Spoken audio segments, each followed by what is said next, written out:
இலக்கணத்தை பற்றி பல இயக்குநர்கள் பல்வேறு கருத்துக்களை பதிவு செய்திருக்கிறார்கள். இதில் எல்லிசா டங்கனுடைய கருத்திற்கு அது முற்றிலும் மாறுபட்டதாக இருக்கிறது. எல்லிசா டங்கன் தான் சதிலீலாவதி என்ற திரைப்படத்திலே எம்ஜிஆரை முதலாக அறிமுகப்படுத்தியவர். அதற்கு பின்னால் எம்ஜிஆரோடு இணைந்து நடிக்கின்ற வாய்ப்பினை பெற்றவர். இசைக்குயில் MS சுப்புலட்சுமியும் மீரா என்ற திரைப்படத்திலே இயக்கினார். அப்படிப்பட்ட இயக்குநர்கிட்ட நடிப்புக்கான இலக்கணம் என்ன என்பதை பற்றி ஒரு நிருபர் கேட்டபோது, நடிப்புக்கான மெக்கானிசத்தை வேணால் ஒரு இயக்குனர் சொல்லித்தரலாமே தவிர ஒரு நடிகனுக்கு முழுமையாக எந்த இயக்குனராலும் நடிப்பை சொல்லித்தர முடியாது. அந்த நடிப்புன்றது அந்த நடிகனிடமிருந்து இயல்பாக உள்ளிருந்து வெளியே வர வேண்டும். அது உணர்வுபூர்வமாக வெளிப்பட வேண்டும். Yes, acting is nothing but outward expressions of the inward emotions என்று அந்த நிருபருக்கு பதில் சொன்னார் எல்லிசா டங்கன். நடிகர் சிவாஜி கணேசன் அவர்களை பொறுத்த வரைக்கும் விமர்சனங்களுக்கு அப்பாற்பட்டவர் அப்படின்னு தான் சொல்லணும். அவர் நடித்த படங்கள் நல்லா இல்லை அப்படின்னு எழுதக்கூடிய விமர்சகர்கள் கூட அவர் நடிப்பை குறை சொல்ல மாட்டாங்க. படத்துடைய கதைப்போக்கு சுமாராக இருந்தால் கூட சிவாஜி எல்லா காட்சிகளிலும் பிட்டு உதறி விட்டார் அப்படின்னு தான் பல பத்திரிகை விமர்சகர்கள் எழுதுவார்கள். ஆனால் இது போன்ற விமர்சனங்களை பற்றி சிவாஜி என்ன நினைக்கிறார் அப்படின்றது ரொம்ப முக்கியம் இல்லையா? தன்னுடைய கருத்தை ஒரு பத்திரிகையில் பதிவு செய்திருக்கிறார் சிவாஜி. இப்போல்லாம் என்ன விமர்சனம் எழுதுகிறாங்க? எல்லாரும் கட்டின வீட்டில் குறை சொல்கிறாங்களே தவிர இந்த ஜன்னலை இங்கே வச்சுருக்கலாம், இந்த வாசக்காலை இங்கே வச்சுருக்கலாம் அப்படின்னு ஒரு கன்ஸ்ட்ரக்டிவாக எதையுமே சொல்ல மாட்டேங்கிறாங்களே அப்படின்ற வருத்தம் எனக்குள்ளே எப்போவுமே உண்டு. ஒரு காட்சியிலே என்னுடைய தங்கை விதவை ஆகிட்டான்னு வச்சுக்கோங்க.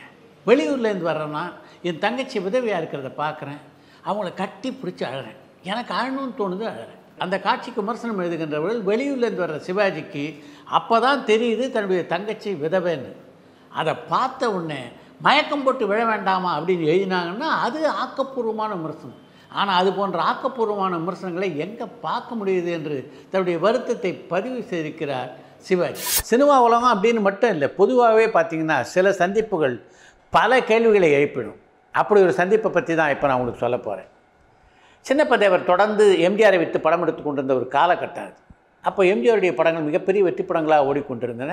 அப்படிப்பட்ட ஒரு காலகட்டத்தில் MMA சின்னப்ப தேவரை சந்திப்பதற்காக வருகிறார் நடிகர் சிவாஜி கணேசன். அவர் தன்னுடைய அலுவலகம் தேடி வந்திருக்கார் அப்படின்னு தெரிஞ்ச உடனே ஓடி ஓடி வந்து அவரை வரவேற்கிறார் சின்னப்ப தேவர். 2 பேரும் படியேறி போகிறாங்க. போகும்போதே சிவாஜி சின்னப்ப தேவர்கிட்ட சொல்கிறாரு, நல்ல விஷயமா தானே வந்திருக்கேன். அதற்கு பின்னால் அவங்க 2 பேரும் அறைக்கு போகிறாங்க, பேசிக்கிட்டு இருக்காங்க. அவங்க ஏதோ பேசிகிட்டு இருக்காங்க. சிவாஜியும் சின்னப்ப தேவரும் என்ன பேசி கொண்டிருந்தார்கள் என்பது அவங்களுக்கு தான் தெரியும். ஆனால் வெளியில் இருந்தாங்கள்ல இந்த கதையிலாக்கினவனர், அவங்க யாராலையும் கதையை பற்றி யோசிக்கவே முடியல. எதுக்கு வந்திருப்பார் சிவாஜி? ஏன்னா அது வரைக்கும் தேவர் பிலிம்ஸில் சிவாஜியை வச்சு ஒரு படம் கூட எடுத்ததில்லை. அந்த காலகட்டத்தில் சிவாஜியுடைய படங்கள் மிகப்பெரிய வெற்றி படங்களாக அமையாத ஒரு சீசன். ஒருவேளை தேவர் பிலிம்ஸில் நடிக்கிறேன்னு கேட்டு வந்திருப்பாரோ அப்படின்னு ஒரு நண்பர். இன்னொருத்தர், அண்மையில் தானே சிவாஜிக்கு பத்மஸ்ரீ பட்டம் கிடச்சிது, அதை பற்றி அண்ணங்கிட்ட சொல்லிட்டு போக வந்திருப்பார் என்றார். அதுனா BR பந்துக்கிட்ட போய் சொல்ல மாட்டாரா, எதுக்கு தேவரை பார்த்து சொல்ல போகிறார் என்று அவருக்கு மறுப்பு சொன்னார் ஒரு கதாசிரியர். இப்படி இவங்க பேசிகிட்டு இருக்கும்போதே நடிகர் சிவாஜி கணேசன் அந்த அலுவலகத்தை விட்டு கிளம்பிட்டார். அவரை வழி அனுப்பிச்சிட்டு வந்த சின்னப்ப தேவர், என்னப்பா சிவாஜி போகிறதையே பற்றி பார்த்துக்கிட்டு இருக்கீங்க, கதையை பற்றி யோசிச்சிங்களா இல்லையா என்று கேட்டபோது தான் இந்த கதாசிரியர்கள் மொத்த பேரும் சின்னப்ப தேவர்கிட்ட சிவாஜி எதுக்கு வந்து போனார் அதை சொல்லுங்கள், சொன்னீங்களா தான் எங்களால் இந்த கதையை பற்றி அடுத்து யோசிக்க முடியும் என்றார். அப்பா இதான் விஷயமா? அவர் வேறு எந்த விஷயத்துக்காக வரலப்பா, என்னுடைய பொண்ணுக்கு மாப்பிள்ளை தேடி கொண்டு வந்திருக்காரு, என்னுடைய குடும்பத்து மேலே அவருக்கு எவ்வளோ அக்கறை பாரு என்றார் சின்னப்ப தேவர்.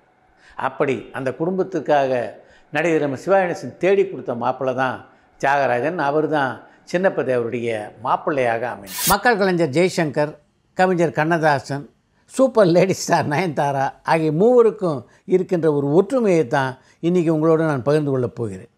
கண்ணதாசன், ஜெய்சங்கர், நயன்தாரா இவங்களுக்குள்ளே என்ன ஒற்றுமை இருக்க முடியும் அப்படின்னு நீங்கள் உங்களுடைய புருவத்தை உயர்த்துவதை என்னால் உணர முடியுது. ஆனால் அவங்க 3 பேருக்கும் ஒற்றுமை இருக்குது. கண்ணதாசன் பாட்டு எழுதிய முதல் திரைப்படம் K. ராம்நாத்தினுடைய இயக்கத்திலே உருவான கன்னியின் காதலி என்ற திரைப்படம். அந்த திரைப்படம் 1958ஆம் ஆண்டு பொங்கல் தினத்தன்று தான் வெளியானது. அதே மாதிரி மக்கள் கலைஞர் ஜெய்சங்கர் கதாநாயகன் நடித்த படம் இரவும் பகலும். சிட்டாடல் தயாரிப்பான அந்த படத்தை ஜோசப் தொலைத்து இயக்கியிருந்தார். அந்த படமும் வெளியானது ஒரு பொங்கல் தினத்தில் தான். 1965ஆம் ஆண்டு பொங்கல் தினத்தன்று அந்த படம் வெளியானது. அதே மாதிரி தான் சூப்பர் லேடி ஸ்டார் நயன்தாராவும். நயன்தாரா தமிழ் பட உலகிற்கு அறிமுகமானது ஐயா என்ற திரைப்படத்தின் மூலமாக தான். ஹரி இயக்கிய அந்த திரைப்படம் 2005ஆம் ஆண்டு பொங்கல் தினத்தன்று வெளியானது. நடிகர் சிவாஜி கணேசன் கதாநாயகனாக நடித்த பராசக்தி திரைப்படம் ஒரு தீபாவளி தினத்தன்று வெளியான திரைப்படம் அப்படின்றது உங்கள் எல்லாருக்கும் நல்லா தெரியும்.